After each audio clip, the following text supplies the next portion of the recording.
Буга чейин Ысык көлдүн жээгиндеги Рахат, Золотые Писки, Дилорам жана Бустон эс алуу жайлары Советтер Союзунан калган мурас катары Өзбекстан пайдаланып келген. Эми ал өкмөттүн токтомуна ылайык мүлк фондусунун карамагына өттү. Атка минерлердин айтымында аны кайтарып алууга буга чейин эле аракеттер болгон. Бирок Кыргызстан кошуна өлкөлөргө көгүлтүр от жана электр энергиясын пайдаланууда көз каранды болгондуктан батыл кадамга бара алган эмес. Бул жерде биз эми биздин коңшулаш мамлекетибиздин көбүнчө мына газ боюнча жана энергетика боюнча көз каранды болгондуктан бул мезгилге чейин биздин жетектер чече албай келген.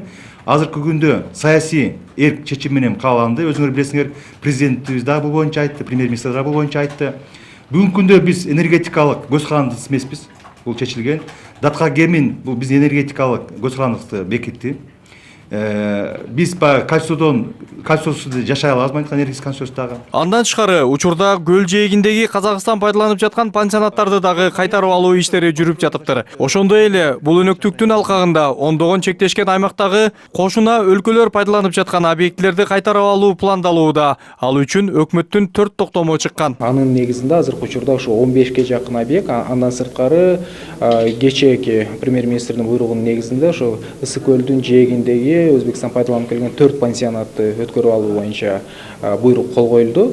Анын негизинде мына ошо объекттерди айрым объекттер өткөрүп алынды, ал эми айрымдарын өткөрүп алуу боюнча иштер жүрүп жатат, бул улантылат. Бирок кайтарылган объектилер келечекте өлкө экономикасына салым кошобу, бул башка кеп. Ошондуктан буга чейинки тажрыйбаны эске алып, киреше алып келе турган имараттарды туура пайдалануу керек дешет адистер. Туура эмес, жакшы эмес. Же болбосо азыр мына жаңы алынган иштебей аткан активтерибизди иштетишибиз зарыл да. Мына государственное частное партнерство деген мыйзам иштебей атат. Азыр ошо мыйзамдын негизинде ошо алынган пансионаттар, алынган мүлктөр же болбосо туура эмес, жакшы иштебей аткан.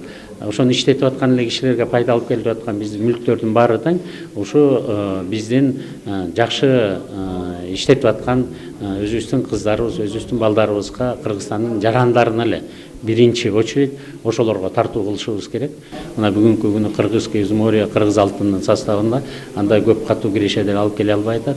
Аврора пансионаты деле андай көп катуу киреше алып келе албай атат. Азырынча кайтарылган объектилердин тагдыры кандай болоору белгисиз. Ал сатыкка коюлабы же мамлекеттин карамагында болобу өкмөттүн чечиминен көз каранды. Ал арада парламентте Кыргызстандагы мамлекеттик ишканалар менен объектилердин санын тактоо жана алардын жалпы баасын аныктоо боюнча мыйзам долбоору даярдалып жатканы маалым болду.